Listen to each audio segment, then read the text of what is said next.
unahitaji ujuzi na sio bahati.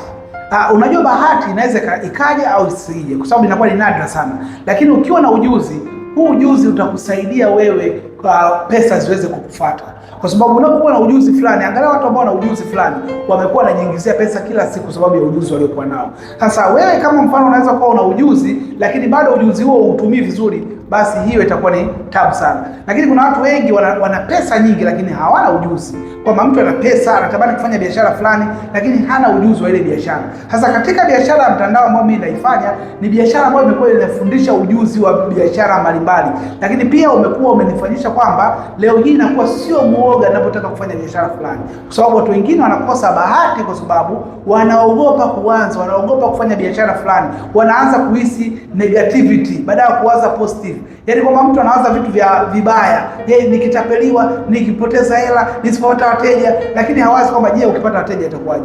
Hawazi je, nikifanikiwa nitakuwaje? Hawazi hivyo vitu. Kwa hiyo ndani ya biashara yangu huwa yaani tunafundishana kwamba kuna vitu ambavyo unatakiwa kufanya ili kuweza kuweka kile kiwango chako cha imani izidi kupanda juu, lakini pia vitu gani ambavyo inabidi kufanya, kwa sababu katika hii biashara utabidi usome vitabu, na sio vitabu vigumu, ni vitabu ambavyo vitakuwa vinakusaidia kuendeleza, kukupa maarifa, lakini utakuwa unajifunza pia kupitia watu wengine waliofanikiwa katika hii biashara. So kama ni mmoja wa watu ambao wanatamani kufanya biashara na hawana ujuzi wote, chukua na mambo ambayo nipigie, ni kuonyesha biashara ambayo unaweza ukaanza bila ujuzi, lakini mwisho wa siku utajikuta unaotoka na ujuzi mkubwa sana. Chukua na mambo ambayo nipigie au niandikie ujumbe, niandike kaka, niko tayari kufanya biashara na wewe.